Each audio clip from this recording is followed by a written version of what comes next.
En manchette aujourd'hui, une grosse fin de semaine en perspective dans la région. Bonjour à tous et bienvenue à votre bulletin d'information sur les ondes de CTRB, votre télévision locale et régionale, aujourd'hui, le 30 août 2024. Donc, avant de débuter vraiment, on vous rappelle que CTRB, les locaux seront fermés le 2 septembre, lundi, jour de la fête du travail. Retour au poste le 3 septembre. Pour hier, on s'excuse, un problème technique nous a empêché de vous présenter le bulletin d'information. Donc, il y a des nouvelles qu'on aurait dû faire hier, qu'on vous parle maintenant, aujourd'hui. Dans le cadre de la tournée C319, l'équité pour tous les aînés, Yves Perron, le député de Berthier-Masquinongé, et sa collègue Andréane Larouche, porte-parole du Bloc québécois pour les aînés et député de Shefford, ont rencontré des organismes de la région représentant et défendant les droits des aînés. Ayant pour objectif de faire la promotion du projet de loi C319 et de faire le point sur la situation actuelle des aînés au Québec, cette tournée est une initiative lancée le 8 août dernier par la porte-parole des aînés. C'est avec grand enthousiasme que j'ai poursuivi ma tournée dans la belle circonscription de Berthier-Masquinongé. Aujourd'hui, nous avons rencontré les gens de la Villa Berthier, de la résidence des bâtisseurs de Louisville et de la résidence Eva à Lavaltrie, qui nous ont permis de dresser un portrait de la réalité, notamment financière, des personnes aînées d'ici. Je vous assure que nous porterons la revendication à Ottawa dès le retour parlementaire à la fin septembre, a précisé Mme Larouche. En effet, les deux collègues ont eu l'occasion de rencontrer plusieurs aînés et des personnes qui les assistent au quotidien au courant de la journée. Rappelons que le 19 mars dernier, le projet de loi C319, loi modifiant la loi sur la sécurité de la vieillesse, on parle ici du montant de pleine pension, a été adopté à l'unanimité au Comité permanent des ressources humaines, développement des compétences, développement social et conditions des personnes handicapées.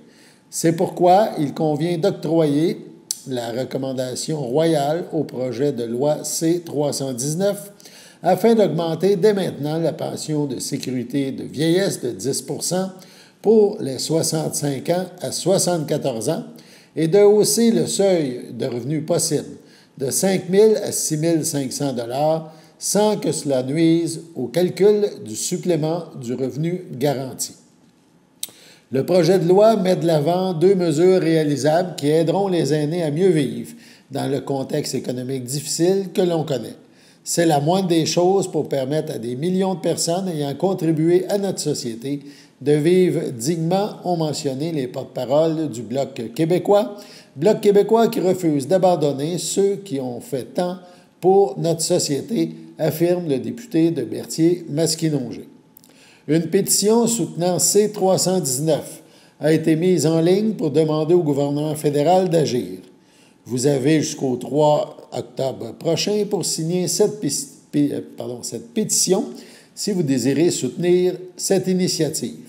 De plus, le Bloc québécois organisera en septembre une manifestation à Ottawa pour faire pression sur le gouvernement Trudeau. L'objectif est de faire pression pour qu'il accorde la recommandation royale au projet de loi C319. Celle-ci doit être faite par la gouverneure générale sur demande du cabinet pour la présentation d'une loi qui nécessite l'autorisation du Parlement relative à des dépenses. Plus que jamais, arrivé en phase finale du processus législatif, la mobilisation des citoyens est indispensable pour que C319 devienne réalité, de mentionner les deux représentants du Bloc québécois. Maintenant, on écoute une partie de la rencontre qu'a tenue Yves Perron en avant-midi hier avec des aînés à la Villa Berthier. De 10 % qu'il y a eu à partir de 75 ans, notre projet de loi que Andréane, ma collègue, porte. Je vous présente Andréane qui travaille pour... Bonjour tout le monde! Pour Andréane. Faut pas que je me mélange, je voudrais Andréane. Et donc, c'est ça. Donc, le projet de loi, lui, ce qu'on dit, c'est que dans le fond, on veut que ça augmente à 65 ans. pour tout le monde, égal. Pas de discrimination. Puis on veut aussi augmenter le crédit. Vous savez, un montant d'argent que vous pouvez gagner sans que ça impacte votre pension, sans que vous payiez d'impôts dessus. Actuellement, c'est 5 000. On veut le monter à 6 500, si je ne me trompe pas. Exactement. Bon. Fait que le problème, c'est que nous, on n'est pas au gouvernement. C'est un projet de loi qui a été déposé par les députés du Bloc québécois. On appelle ça un projet de loi privé. Dans le sens où ce projet de loi-là, il n'a pas été mis par le gouvernement. Puis nous, on peut faire ça. Puis moi, j'en ai un autre projet de loi là, qui est rendu au Sénat là, pour protéger les productions agricoles sous gestion de l'offre dans les futurs accords internationaux, parce que moi, mon dossier, c'est l'agriculture. Ben, il va passer, il n'y a pas de problème, on est presque fini. La problématique avec le projet de loi qu'on a pour la pension de vieillesse, c'est que ça implique une dépense pour le gouvernement. Parce que là, on dit, tu vas payer plus pour les gens qui ont 65 ans. Et quand ça implique une dépense, il faut que le gouvernement donne son accord. Vous comprenez? Puis là, le gouvernement libéral, il veut pas. Puis nos aînés ont besoin de ça. C'est pour ça qu'on fait signer la pétition par le plus grand nombre de personnes possible. Pour que là, il y ait un gros poids politique.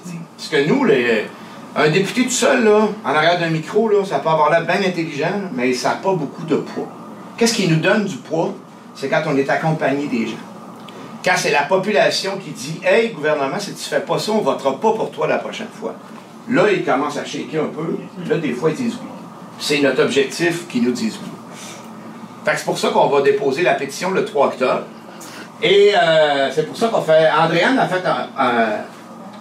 fait la tournée du Québec pas mal. Hein? Vous avez fait beaucoup de régions? Oui, on a fait beaucoup de régions. On est allé aux côtés de Rimouski.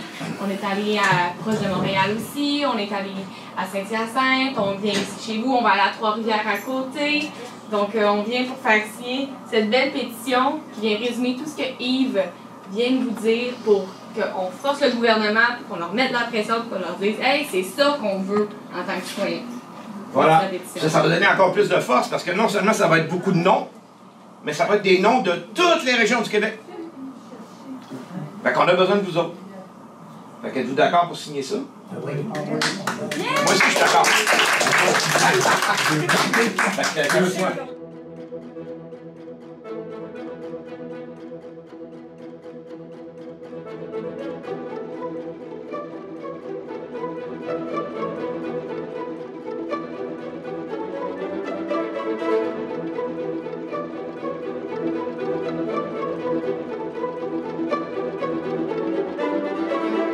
Le ministre de la Santé, Christian Dubé, annonce que le gouvernement du Québec a procédé le 28 août dernier à 3 nominations dans le réseau de la santé et des services sociaux, Centre intégré de santé et des services sociaux de Lanaudière. Tout d'abord, Éric Bellefeuille est nommé président-directeur général adjoint du Centre intégré de santé et des services sociaux de Lanaudière, actuellement directeur des programmes en déficience et de la réadaptation physique au Centre intégré de santé et des services sociaux des Laurentides. M. Bellefeuille entrera dans ses nouvelles fonctions le 3 septembre prochain. Le nouveau PDGA, donc, a démontré qu'il a les qualités et l'expérience pour guider les équipes respectives et mettre en œuvre les changements nécessaires dans le réseau de la santé et des services sociaux. Il saura mettre à profit son expertise à un moment charnière où les grandes transitions du réseau de la santé et des services sociaux se mettent en œuvre, a mentionné le ministre Dubé. Hier avait lieu le dernier spectacle présenté à la Chapelle des Cuthberts pour la saison estivale 2024. On parle des jeudis au 5 à 7, des 5 à 7, les jeudis au Cénacle, sur le site de la Chapelle des Cuthberts. Cette fois, c'était le groupe Les Garçons à marier. Le groupe a présenté un avant-goût de leur dernier album qui sera officiellement en vente cet automne.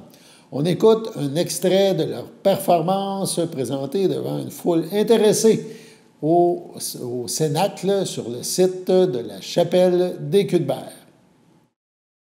Heureux les garçons à marier de venir passer un petit 5 à 7 avec vous autres, le temps d'un petit pique-nique, d'une coupe de vin, d'une bière, d'une bonne écoute. passer du temps agréable ensemble. Fait que, bien content d'avoir des visages familiers parmi vous. Fait que, c'est bien le fun de vous revoir. J'ai eu la chance de travailler dans MRC plusieurs années finalement. Et puis à côtoyer des gens fort sympathiques et agréables. Fait que, un salut spécial à mon ami Wilfred.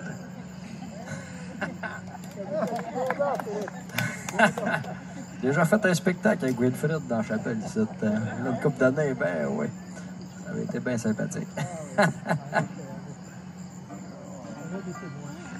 Nous autres, on est les 3 gars de la région de Lanaudière, puis moi, je viens de Saint-Jacques, en Nouvelle-Acadie.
Mes oreilles sont de plumeaux, mais de plumeaux de crapaud.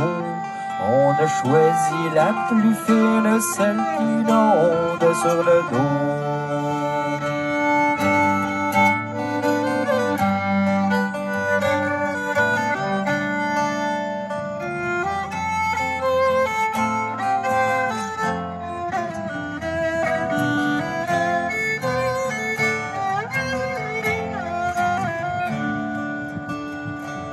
Et dit je suis un gros Richard, un Richard dans ma maison. J'ai parcouru toutes les côtes, me v'là rendu au petit Masquois, où ce que les filles sont pas chères, pis on a 7 pour la queue d'un rat. On rappelle donc que tout au long de l'été qui s'achève, la Chapelle des Cuthbert a présenté différentes prestations musicales, du folk, du classique, du traditionnel. Bref, il y en a eu un petit peu pour tous les goûts. Et les gens qui assistaient à ces 5 à 7 gratuits, je pense qu'ont apprécié grandement ces prestations musicales d'artistes de chez nous. Il reste encore jusqu'au 2 septembre, jusqu'au 2 septembre. Vous avez encore la chance de pouvoir profiter du site patrimonial de la Chapelle des Cuthbert et de visiter 2 expositions là, qui s'y déroulent tout le temps, présentement. Donc, à la Chapelle Cossereau et le Temple des Comètes, c'est en vedette à l'intérieur de la chapelle. Sur le site, on peut voir les œuvres d'Éliane Escoffière et de Émile Riopel. Donc, allez faire un tour si vous n'y avez pas encore passé. Sur ce, allons à la pause. Votre station de télévision de Berthierville vous invite cordialement à son bingo hebdomadaire télédiffusé tous les samedis matins dès 9h30. Depuis longtemps, les fans de CTRB se divisent le joyeux montant de 600 $ chaque semaine à cette joute de bingo. N'oublions pas non plus le super bingo mensuel d'une cagnotte de 2000 $ que vous pourriez vous partager chaque premier samedi du mois. Un moment de fébrilité qui pourrait devenir payant pour plusieurs d'entre vous. Pour vous procurer ces fameuses cartes de jeu, les dépositaires participants sont à Berthierville, le dépanneur Formule 1, la station-service Armois sur le boulevard Gilles Villeneuve, le marché IGA Extra Famille Mont-d'Or sur la rue Gabrielle Brissette, le marché Métro Boucher sur la rue Notre-Dame et la pharmacie Proxime sur la rue Frontenac. À Saint-Ignace de Loyola, le dépanneur Proxy sur la rue de la Traverse, la boucherie Aldo sur le rang Saint-Michel. C'est donc un rendez-vous hebdomadaire chaque samedi matin à 9h30 sur les ondes de CTRV, votre télévision locale et régionale, celle-ci toujours en haute définition. Toute l'équipe de CTRB vous remercie de votre fidélité et vous souhaite bonne chance.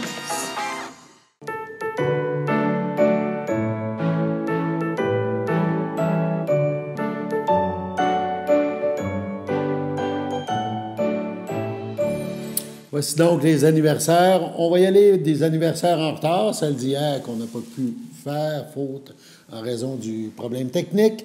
Donc, la FADOC de l'île du Pas désire souhaiter bonne fête à Marcel Meschenholder et à Céline Ménard. Donc, hier, 29 août. 30 août, aujourd'hui, la FADOC de l'île du Pas souhaite bonne fête à José Lamontagne et à Régent Brissette. Demain, 31 août, la FADOC de l'île du Pas souhaite bonne fête à Roque-Latour. Et 1er septembre, la FADOC de l'île du Pas, il va de vœux de bon anniversaire à Sylvie Anctil, à Normand Drainville et à Patrick Saint-André. Lundi, puisque ça sera congé à CTRB, la FADOC de l'île du Pas souhaite bonne fête à Raymond Pépin, Roger Piette, Benoît Loyer et Danny Leb. C'est votre anniversaire aujourd'hui, demain, dimanche ou encore lundi, jour de la fête du travail. Eh bien, toute l'équipe de CTRB se joint à moi et vous souhaite un heureux anniversaire. On parle maintenant des activités ce week-end, activités à faire en fin de semaine. Eh bien, important, la classique automobile de Berthier, première édition qui se tiendra dans le centre-ville. Eh bien, ça ne sera pas samedi, mais bien dimanche. C'est important à mettre à votre agenda en raison du mauvais temps prévu samedi. C'est déplacé à dimanche. Donc, suite aux prévisions météo, la direction a décidé de déplacer cette activité pour dimanche. Il y aura donc exposition de voitures de toutes sortes, jeux gonflables, des food trucks sur place et en soirée, le spectacle Elvis Favor, un spectacle gratuit. C'est donc un rendez-vous et on poursuit avec quelques images en chanson de ce spectacle Elvis Fever qu'on pourra voir à Berthier.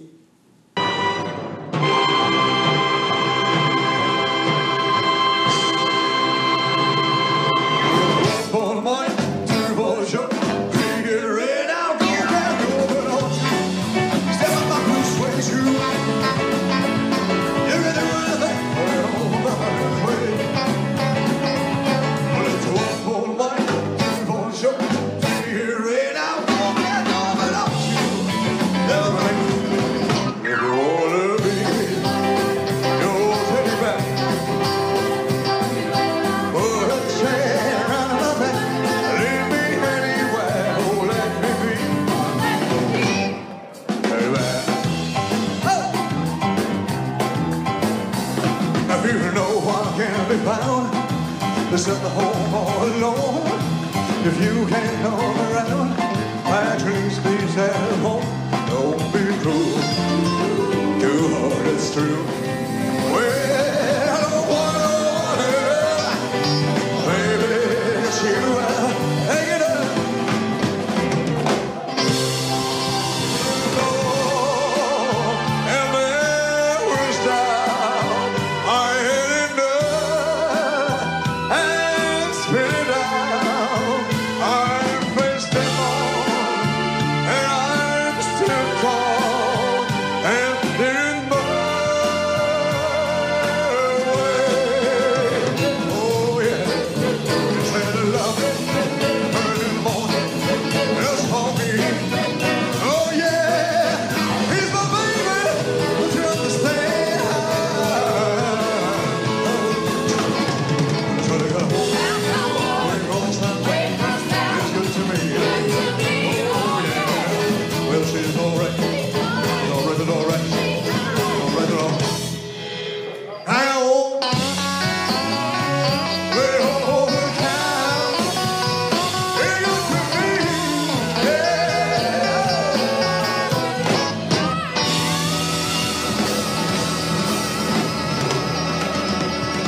donc dimanche.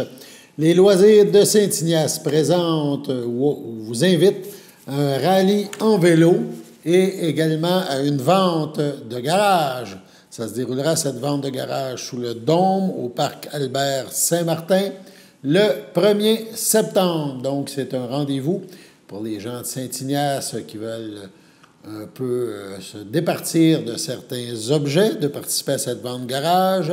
Et pour les gens des alentours, pour aller voir peut-être, trouver de belles aubaines. Également, toujours ce week-end, le marché public à Saint-Norbert, le marché fermier de Saint-Norbert. C'est le 4e rendez-vous déjà. Et le thème en vedette de cette journée, la fin de la belle saison. L'événement se déroulera samedi 31 août à Saint-Norbert entre 10h et 15h. Donc, c'est un rendez-vous, le marché fermier de Saint-Norbert, 4e édition. Sur place, on parle qu'il y aura épluchettes de blé d'Inde, barbecue avec des produits d'ici. En plus, vous pouvez encourager les commerçants locaux qui vous offriront des produits sûrement fort intéressants. Sur ce, on passe à la pause.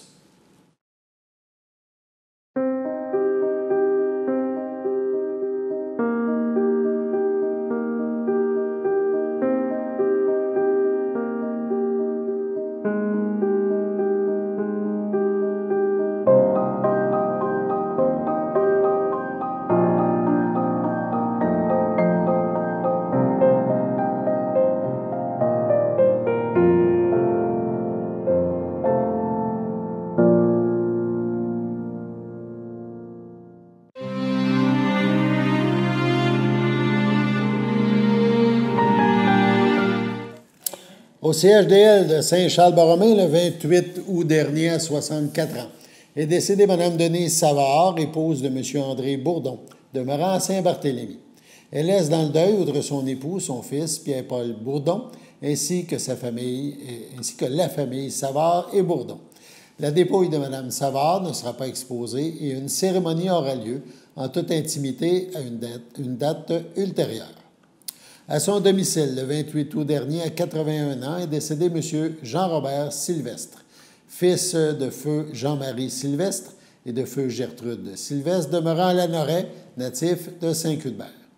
Il laisse dans le deuil sa conjointe Lise Demers, ses frères et ses belles-sœurs, Louis Sylvestre, Isabelle Forget, Denise Champagne, feu René Sylvestre, Gisèle Olivier, feu Michel Sylvestre, Yvon Sylvestre, Cécile Bastien, son filleul Denis Sylvestre, ses nièces Nicole, Chantal, Anne-Renée et Marie-Pierre Sylvestre, ainsi que plusieurs autres parents et amis. La dépouille mortelle de M. Sylvestre ne sera pas exposée et une cérémonie aura lieu en toute intimité à une date ultérieure. Au CHDL de Saint-Charles-Borromée, le 12 juillet, à l'âge de 81 ans, est décédée Mme Louise Houd, femme dévouée ayant travaillé au CHSLD Le Château durant plus de 40 ans comme directrice des soins infirmiers. Épouse de Jean-Guy Laforêt, demeurant à Berthierville. Elle laisse dans le deuil, outre son époux, sa belle-fille Marie-Pierre Laforêt, ses sœurs, son frère, ses beaux-frères et belles-sœurs, Luce Houd, Réal Giroux, Roland Houd, Suzanne Marcoux, Michel Houd, Clairette Rousseau, feu Jean-Guy Houd, Francine Laforêt, Benoît Joly, Claude Marcelet, feu Colette Laforêt, et sa conjointe Henriette Rivet, Raymond Laforêt, Lynne Sans-Chagrin, José Laforêt, Guy Bergeron, son filleul Danny Morin, sa belle-sœur Lise Désy, ainsi que plusieurs neveux, nièces, autres parents et amis. Veuillez compenser l'envoi de fleurs par des dons effectués au loisir du château à Berthierville. La famille vous accueillera vendredi 30 août de 19 à 21 h et samedi 31 août dès 9 h au complexe funéraire Thériault rue Notre-Dame à Berthierville. Suivront les funérailles en l'église Sainte-Geneviève à 10h30. Mme Houd sera inhumée au cimetière de Berthierville le même jour. Au CHSLD du Piémont, le 13 août, à 67 ans, est décédé M. André Latour de Saint-Ignace de Loyola. Il laisse dans le deuil ses filles, Rachel Latour, Andréane Latour, Dave Brissette, ses petits-enfants, Brian et Megan Brissette, ses sœurs, feu Lucette Latour, Diane Latour, Armand Bergeron, Lisette Latour, feu Alain Giroux, Jacques Pafard, Daniel Latour, Robert Forêt, ses nièces, Catherine Forêt, Geneviève Giroux, Anne-Marie Giroux, ainsi que leurs conjoints et enfants, autres parents et de nombreux amis, dont son grand ami Claude Guévremont. Les filles de M. Latour désirent remercier le CHSLD du Piémont pour les soins prodigués à leur père. La famille vous accueillera vendredi 6 septembre de 18 à 21 h et samedi 7 septembre de 9 h au complexe funéraire F. Thériault et Notre-Dame à Berthierville. Les funérailles auront lieu samedi le 7 septembre à 11 h en l'église de Berthier. M. Latour sera inhumé au cimetière de Saint-Ignace de Loyola. Sur ce, on va passer à la météo, voilà. Et j'en profite pour donner un beau coup de chapeau à Théo Richer, un de nos stagiaires étudiants cet été. Théo qui a fait la météo avec nous. On le remercie et on l'écoute pour une dernière fois cet été.